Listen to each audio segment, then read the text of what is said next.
एलनाबाद उपचुनाव के लिए मतदान कल। 211 बूथ अति संवेदनशील घोषित। चुनाव शांतिपूर्ण व निष्पक्ष कराने हेतु तैनात होंगी अर्धसैनिक बलों की 34 कंपनियां।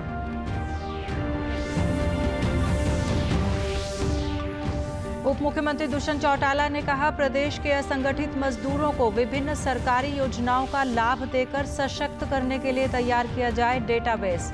ई श्रम पोर्टल में करवाएं पंजीकरण। मुख्यमंत्री मनोहर लाल ने प्रदेश सरकार के 7 वर्ष पूरे होने पर सरकार की उपलब्धियों और जन कल्याणकारी योजनाओं का लेखा जोखा किया प्रस्तुत। कहा, प्रदेश खुशहाली की ओर हुआ अग्रसर।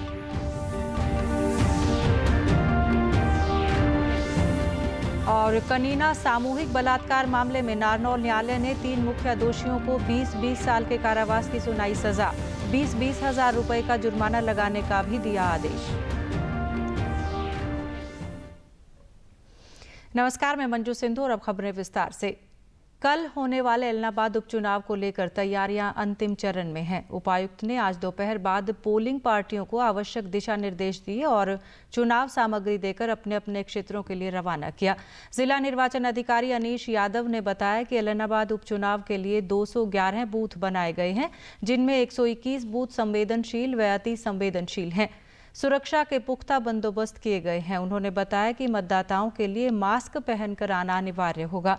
पोलिंग एजेंट को कोरोना रोधी दोनों डोज लगी होना जरूरी है। हमारे पास अपार्ट फ्रॉम जो लोकल पुलिस की डिप्लॉयमेंट रहेगी, इसके अलावा जो सेंट्रल पैरामिलिट्री फोर्सेज हमारे पास 30 कंपनीज आए हैं ज़िले में, तो उनकी वहाँ पे नियुक्ति करी गई है ताकि कोई वहाँ पे किसी प्रकार का भय का माहौल ना हो और जो वोटर है वो अपनी फ्री विल से अपनी वोट कास्ट कर पाए। कोविड रिलेटेड सारी गाइडलाइंस को फॉलो करा जाएगा। इलेक्शन कमीशन के द्वारा बिल्कुल स्ट्रिक्ट हिदायत दी गई है कि जो क्यूज़ भी लगेंगी पोलिंग उसके बाहर में, पोलिंग बूथ के बाहर में, तो उनमें हम कोशिश करेंगे कि 6 गज की दूरी मेंटेन करेंगे। नागरिक अस्पताल के वरिष्ठ चिकित्सा अधिकारी ने बताया कि उपचुनाव में ड्यूटी करने वाले कर्मचारियों के कोविड-19 नमूने लिए जा रहे हैं। जांच के बाद ही वे ड्यूटी दे पाएंगे। ड्यूटी लगी हुई है, चाहे वो बीएलओ है, चाहे पोलिंग एजेंट है, जो भी कर्मचारियों की ड्यूटी इलेक्शन में है, उनकी सैंपलिंग की जा रही है। कोविड-19 की आरटीपीसीआर सैंपल लिया जा रहा है और ताकि इन कर्मचारियों की जांच होकर उसके बाद अगर इनकी नेगेटिव रिपोर्ट आती है फिर अपनी ड्यूटी पर 30 तारीख से कर सकते हैं। हिसार रेंज के आईजी राकेश आर्य ने बताया कि उपचुनाव शांतिपूर्ण व निष्पक्ष कराने हेतु अर्धसैनिक बलों की 34 कंपनियां मंगवाई गई हैं और 65 पेट्रोलिंग कंपनियां एलनाबाद क्षेत्र के चप्पे चप्पे पर नजर रखेंगी। उपचुनाव के लिए तमाम तरह की सुरक्षा व्यवस्था कर ली गई है। जो सभी बूथ हैं उन पर पर्याप्त संख्या में ड्यूटीज लगाई गई हैं। जो जिन बूथों को संवेदनशील और अति संवेदनशील वल्नरेबल आइडेंटिफाई किया है, चिन्हित किया है, उन पर अलग से एक्स्ट्रा ड्यूटीज़ लगाई हैं, जिनमें पैरामिलिट्री की हमारी जो सेक्शंस हैं और प्लाटून्स हैं वो भी शामिल हैं। उप मुख्यमंत्री दुष्यंत चौटाला ने हरियाणा राज्य सामाजिक सुरक्षा बोर्ड की प्रथम बैठक में अधिकारियों को निर्देश दिए कि वे प्रदेश के असंगठित मजदूरों का डेटाबेस तैयार करें ताकि उनको विभिन्न सरकारी योजनाओं का लाभ देकर सशक्त किया जा सके। उन्होंने केंद्र सरकार द्वारा तैयार किए गए ई श्रम पोर्टल का प्रचार करके असंगठित मजदूरों का पंजीकरण करवाने का भी आह्वान किया। उप मुख्यमंत्री ने बताया कि ई श्रम पोर्टल पर पंजीकृत मजदूरों को प्रधानमंत्री बीमा सुरक्षा योजना का लाभ दिया जाएगा। उन्होंने बताया कि राज्य में करीब 2,66,000 असंगठित मजदूरों द्वारा ई श्रम पोर्टल पर पंजीकरण किया गया है, जबकि शेष मजदूरों को भी पंजीकरण करवाने के लिए अधिक से अधिक प्रोत्साहित किया जाएगा। पहली बैठक थी जिसके अंदर तमाम अनऑर्गेनाइज्ड वर्कर को रजिस्ट्रेशन की ओर ले जाने के लिए जो केंद्र और प्रदेश ने मिलकर ई श्रम पोर्टल की शुरुआत करी है, उसको कैसे आगे ले जाया जाए इस पे चर्चा हुई और ये टारगेट लिया है कि दिसंबर के अंत तक तमाम अनऑर्गेनाइज्ड सेक्टर से जुड़े हुए वर्कर्स को हम रजिस्टर कराने का काम करेंगे, जिसके अंदर एडीसी नोडल अधिकारी होंगे और उनके साथ लेबर डिपार्टमेंट के चाहे डिप्टी डायरेक्टर हो, चाहे डिप्टी लेबर कमिश्नर हो, चाहे एएलसीज हो, एडीज हो, वो फिर मेंबर सेक्रेटरी रहते हुए हर डिस्ट्रिक्ट लेवल पर इस रजिस्ट्रेशन प्रोसेस को मॉनिटर करेंगे। श्रम एवं रोजगार मंत्रालय ने केंद्रीय क्षेत्र के 1.5 करोड़ श्रमिकों के लिए परिवर्तनीय महंगाई भत्ते की दर में अब संशोधन किया है। महंगाई भत्ते में वृद्धि इस वर्ष 1 अक्टूबर से प्रभावी होगी। इसकी घोषणा करते हुए श्रम एवं रोजगार मंत्री भूपेंद्र यादव ने कहा कि इससे देश भर में केंद्रीय क्षेत्र में विभिन्न अनुसूचित रोजगार में लगे करीब 1.5 करोड़ श्रमिकों को लाभ होगा। नए कार्य किए जा रहे हैं। एक तरफ जहां हमारे देश में अनऑर्गेनाइज सेक्टर के लिए ई श्रम पोर्टल शुरू हुआ है, जिस पे 5 करोड़ से ज़्यादा लोग इस समय अपना रजिस्ट्रेशन करा चुके हैं, वहीं शेड्यूल्ड वर्कर जो हैं, विशेष रूप से जो माइंस क्षेत्र में हैं या जो बिल्डिंग कंस्ट्रक्शन क्षेत्र में हैं, इस प्रकार के जो शेड्यूल्ड वर्कर केंद्रीय सूची के अंतर्गत हैं, उनके लिए भी महंगाई भत्ते को 1 अक्टूबर 2021 से बढ़ाया गया है, ताकि उसका लाभ देश के 1.5 करोड़ श्रमिकों को मिलेगा। और इसका सीधा लाभ उनको मिलने का जो सबसे बड़ा कारण है माननीय प्रधानमंत्री जी की सबका साथ सबका विकास की संकल्पना है। प्रदेश की भाजपा सरकार के 7 वर्ष पूरे होने पर मुख्यमंत्री मनोहर लाल ने कल शाम चंडीगढ़ में सरकार की उपलब्धियों और राज्य में लागू की गई जन कल्याणकारी योजनाओं का लेखा जोखा प्रस्तुत किया। मुख्यमंत्री ने कहा कि हमने पारदर्शी सरकार बनाकर प्रदेश के प्रत्येक क्षेत्र में बिना किसी भेदभाव के विकास के कार्य करवाए। इसके साथ ही नौकरियों में पर्ची खर्ची का खेल समाप्त किया और ऑनलाइन स्थानांतरण पॉलिसी को लागू किया। मुख्यमंत्री ने कहा कि प्रत्येक जिले में महिला उत्थान के लिए महिला थाने खोले गए। उन्होंने कहा कि मेट्रो का विस्तार किया जा रहा है और नए उद्योगों को बढ़ावा देकर विकास की रफ्तार को बढ़ाया जा रहा है। बातें उस दिन लागू की थी। हमने सीएम विंडो लागू की, हमने ई गवर्नेंस के कई विषय लागू किए और ये आश्वासन दिया कि हम एक पारदर्शी सरकार चलाएंगे जिसमें करप्शन का कोई स्थान नहीं होगा और विकास के नाते पूरे प्रदेश में एक जैसा विकास ही हम करेंगे। मुख्यमंत्री ने कहा कि स्वास्थ्य के क्षेत्र में भी अनेक नई सुविधाओं को जोड़ा गया है और नगर परिषद का बजट बढ़ाकर 25 करोड़ रुपए किया गया। कृषि क्षेत्र की अनेक योजनाओं का जिक्र करते हुए उन्होंने कहा कि किसानों की आर्थिक मजबूती के लिए अनेक फसलों पर एमएसपी लागू की और अब किसानों को आपदा में फसल खराब होने पर मुआवजा भी दिया जा रहा है। मुख्यमंत्री ने कहा कि 22 बड़े खेल स्टेडियम बनाए जा रहे हैं और खेलो इंडिया का आयोजन पंचकुला में किया जाएगा। किसानों का विषय है। किसानों के लिए कितने ही काम, चाहे उनके रेवेन्यू रिकॉर्ड्स को हो, चाहे उनकी फसल का बिक्री की बात हो, मंडीकरण की व्यवस्था हो, एफपीओज हो, प्रगतिशील किसान की बात हो, हर एक क्षेत्र के अंदर हमने काम किया है। और हमारे यहाँ किसान, अगर इस किसान आंदोलन के विषय को अगर हम एक तरफ करते हैं तो हरियाणा का किसान आसपास के प्रदेशों में सबसे ज़्यादा खुशहाली का एक उसका स्थिति है बनी हुई और हर चीज़ की सुविधा हम उनको दिलाते हैं। कनीना सामूहिक बलात्कार मामले में नारनौल न्यायालय ने 3 मुख्य दोषियों को 20-20 साल के कठोर कारावास की सजा सुनाई है। इसके साथ ही दोषियों पर 20-20 हजार रुपए का जुर्माना लगाने का आदेश दिया है। साथ ही 5 लाख रुपए पीड़िता को दिए जाने का भी आदेश दिया गया है। इस मामले में 5 आरोपियों को बरी कर दिया गया है। पीड़ित पक्ष के वकील कर्ण सिंह यादव ने कहा कि 12 सितंबर 2018 को कनीना में पीड़िता का अपहरण कर सामूहिक दुष्कर्म किया गया था। इस मामले में पीड़िता ने पुलिस में शिकायत दर्ज करवानी चाही थी, लेकिन पुलिस ने उस समय शिकायत दर्ज नहीं की थी और बाद में पीड़िता द्वारा 0 एफआईआर दर्ज करवाई गई थी। इस मामले में कुल 33 गवाहों को अदालत के समक्ष पेश किया गया था। इन्वेस्टिगेशन हुई जिसमें कुल 33 गवाह इन्वेस्टिगेशन के दौरान उनको लिस्ट ऑफ विटनेसेस में साइट किया गया था। जो चार्ज फ्रेम होने के बाद 8 अभियुक्तों की ट्रायल हुई, जिसमें 3 पर गैंग रेप के आरोप थे, बाकी 5 आरोपियों पर छोटी धाराएं थी कि उन्होंने पुलिस को इन्फॉर्मेशन नहीं दी। कल माननीय अदालत श्री मोना सिंह जी जो एडिशनल सेशन जज हैं यहाँ पे और क्राइम अगेंस्ट वुमेन की कोर्ट की स्पेशल जज है, उन्होंने दोनों पक्षों को सुनने के बाद कल 3 जो मुख्य आरोपी थे उनको गैंग रेप का आरोपी पाया गया था एवं इसके अलावा 120B में भी उनको अपराधी पाया गया था।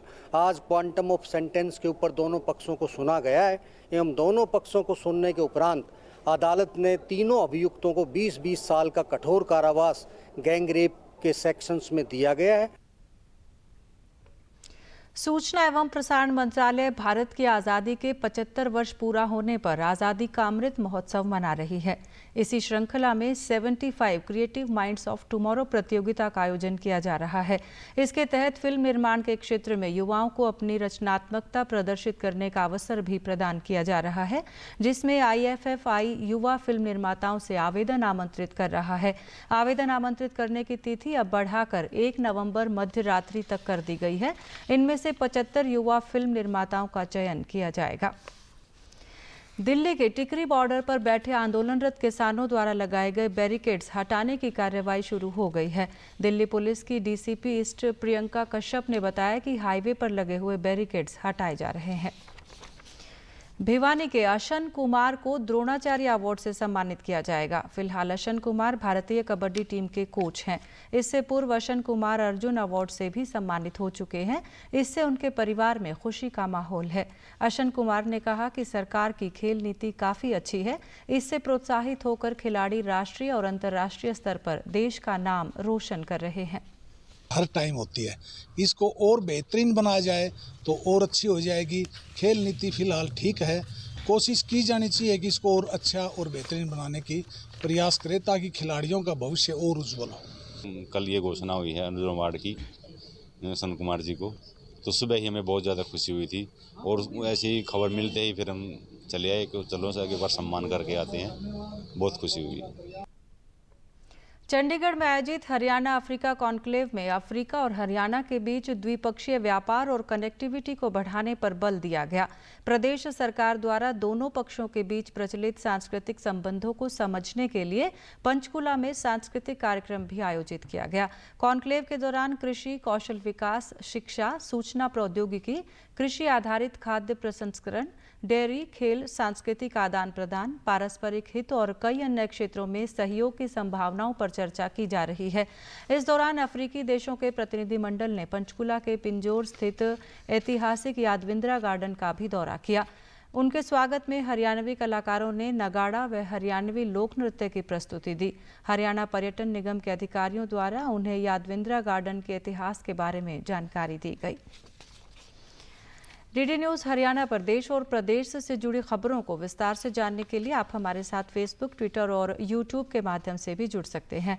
हमसे जुड़ने के लिए आप हमारे सोशल मीडिया हैंडल को भी फॉलो कर सकते हैं। अब आप अपने मोबाइल फ़ोन से QR कोड स्कैन कर हमारे यूट्यूब चैनल पर सीधे पहुंच सकते हैं।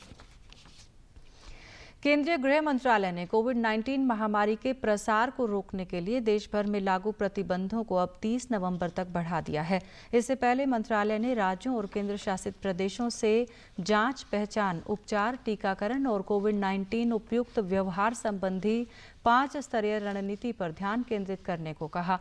कोविड-19 संक्रमण बढ़ने की आशंका को देखते हुए राज्यों से सामूहिक आयोजनों के दौरान अत्यधिक सतर्कता बरतने को भी कहा गया है। भारत कोविड-19 के खिलाफ लड़ाई को मजबूत करने के लिए दुनिया का सबसे बड़ा टीकाकरण अभियान चला रहा है। केंद्रीय स्वास्थ्य और परिवार कल्याण मंत्रालय के मुताबिक राष्ट्रव्यापी टीकाकरण अभियान के तहत देश में अब तक कोविड रोधी टीकों की 104 करोड़ से अधिक खुराक दी जा चुकी हैं। वहीं पिछले 24 घंटों में कोविड के 14,000 से अधिक नए मामले सामने आए हैं और 13,000 से अधिक मरीज स्वस्थ हो चुके हैं। इससे स्वस्थ होने की दर बढ़कर 98.19% हो गई है। प्रदेश में भी कोरोना टीकाकरण का कार्य सुचारू रूप से चल रहा है। प्रदेश में अब तक कोरोना रोधी टीके की 2,57 लाख से अधिक खुराक दी जा चुकी है। प्रदेश में कोविड से 7,61,000 से अधिक लोग स्वस्थ हो चुके हैं, जबकि 110 मामले सक्रिय हैं। प्रधानमंत्री स्वनिधि योजना रेहड़ी पटरी वालों के लिए वरदान बनकर सामने आई है। इस योजना के तहत फतेहाबाद में भारतीय स्टेट बैंक द्वारा शिविर लगाकर लाभार्थियों को ऋण स्वीकृति पत्र प्रदान किए गए। भारतीय स्टेट बैंक के sales chief manager Sunil Kumar ने बताया कि सरकार गरीब लोगों का जीवन स्तर ऊंचा उठाने के लिए व्यापक कदम उठा रही है।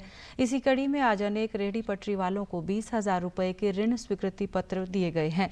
इन लाभार्थियों ने पहले 10,000 रुपए का ऋण लिया था, जिसे वापस देने के बाद अब काम बढ़ाने के लिए इन्हें दोगुना ऋण प्रदान किया गया है।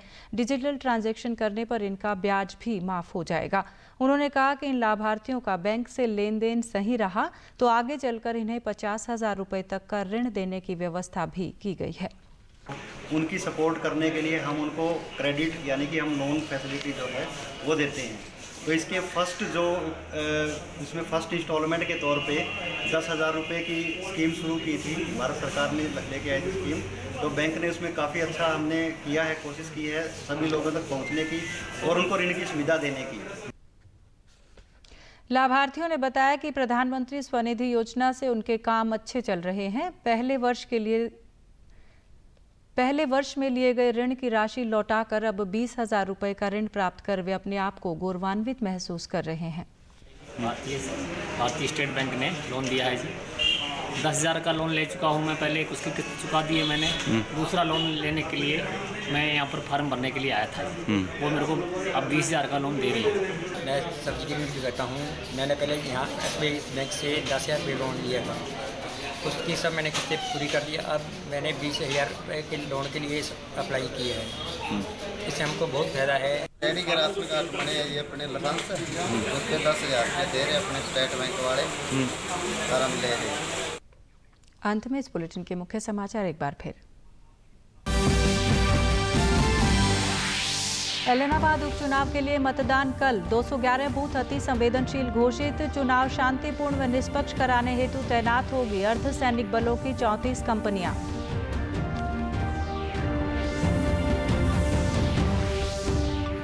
उप मुख्यमंत्री दुष्यंत चौटाला ने कहा, प्रदेश के असंगठित मजदूरों को विभिन्न सरकारी योजनाओं का लाभ देकर सशक्त करने के लिए तैयार किया जाए डेटाबेस।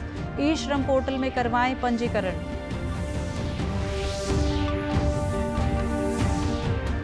मुख्यमंत्री मनोहर लाल ने प्रदेश सरकार के 7 वर्ष पूरे होने पर सरकार की उपलब्धियों और जन कल्याणकारी योजनाओं का लेखा जोखा किया प्रस्तुत।